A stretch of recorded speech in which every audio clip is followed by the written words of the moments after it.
Alright, we're going to be forging a froe for my buddy Benji. I'm just upsetting the tip right now to get a little bit more steel into the tip so it doesn't come out to a point. I want it to be fairly blunt. It's going to be relatively large because he's going to be making traditional bows, so he wants to rive logs. So I'm going to make this out of an old pickaxe handle, or head I should say, and then I'll put a pickaxe handle on that so he can get quite a bit of torque. And then he should be able to split relatively small stuff with it as well. Just won't be the most nimble thing in the world, but if he wants a smaller one, he just has to ask. Alright, here we go. And for those of you concerned about the wood structure near the forge, it is far enough back and out of the path of the flame. The wood is not getting scorched. It is cool enough there for me to keep my ungloved hand there. So no fear on that. Plus I got a fire extinguisher about 3 feet to my left here, or right. Continue upsetting here. So I'm just pounding metal, knocking in my corners so I don't get fish lips into it, and then pushing steel tip back into itself.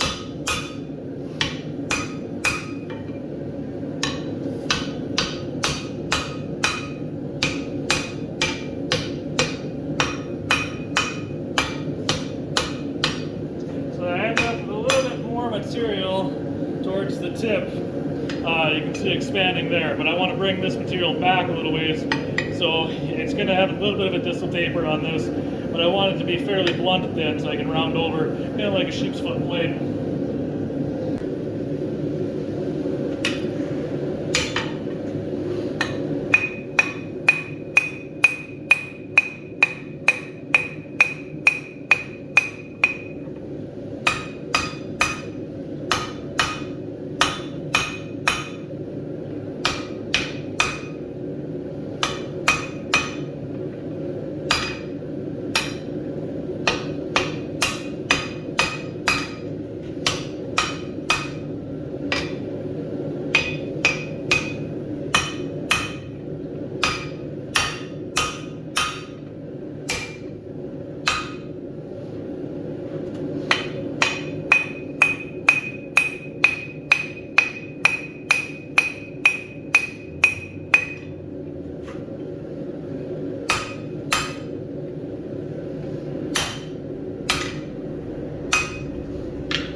Shaped object. And she's getting cool.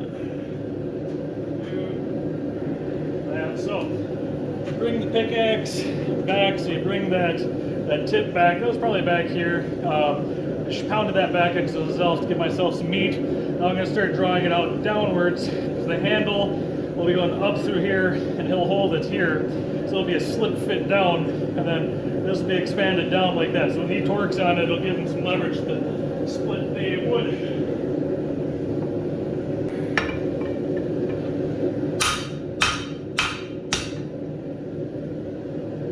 Actually, not so bad.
there, a little bit of a lump. I'll draw this down, even that out, and keep hammering in my fish lips as it's drawn out.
More of a heel there. That'll come down once I get it about another 1/4 of an inch or so.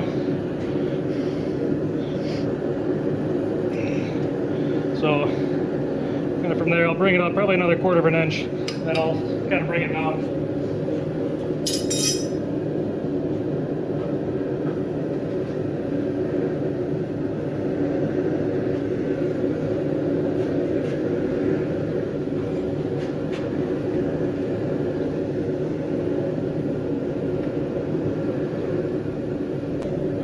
Drawn out a little bit more. You can see a little bit more of the heel formed here, and I got this drawn out more down this way. So I'm just going to kind of define this a little bit more here.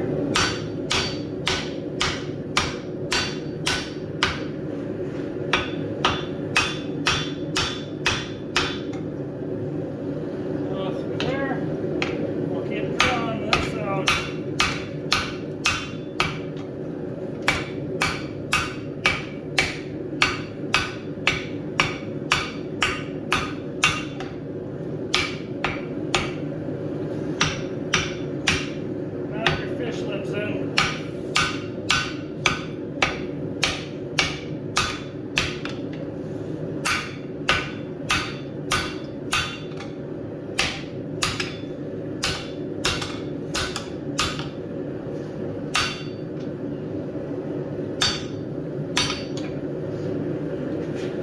Starting to get, imagine this, it's starting to get more of a froe shape.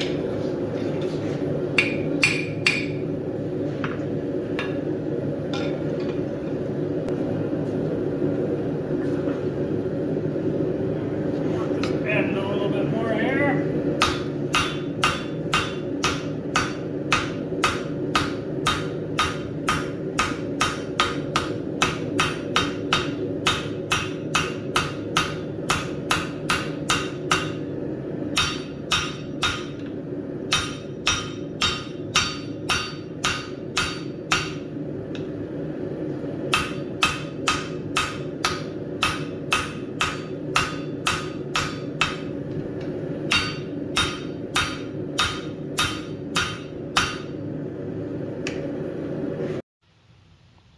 Okay, so the last video timed out.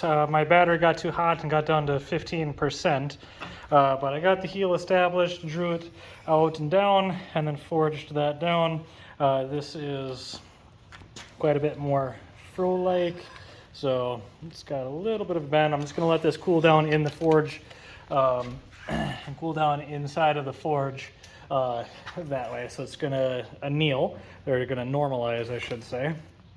And then I'll cut off this back. I'll probably heat it again, do it one more time straightening, then I'll do a final heat and a quench to harden, and then I'll temper it down to a final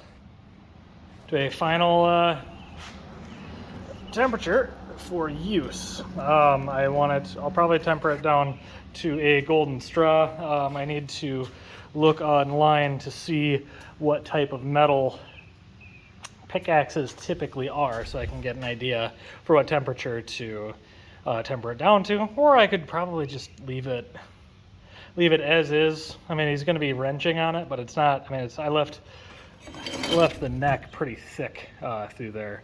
Overall, I'll file it down and take all of the forge marks, or most of the forge marks out of them, at least the ugly ones. And then spruce up that eye a little bit, but that should be good. Anyways, the chicken wire handle, cooling handle, worked out pretty good. I just put a little thicker up top, a little thinner down below, wear a leather glove. Works out pretty good. Otherwise, I think Mailtech makes a glove that's heat resistant and has chainmail on it, so you're supposed to be able to grab hot metal, supposedly. Tongs would probably be the best option, but I don't have tongs that fit a pickaxe, so here we are. But that is pretty much the saga of the froe. I may do a video on the heat treatment of it, but that's not the most exciting thing in the world. So I apologize for the video cutting out there. I didn't get more of that, but I need to go charge my phone and get it cool because it's like 80 degrees out today, and then I was forging here, so the garage is pretty toasty. So anyways, have a good one.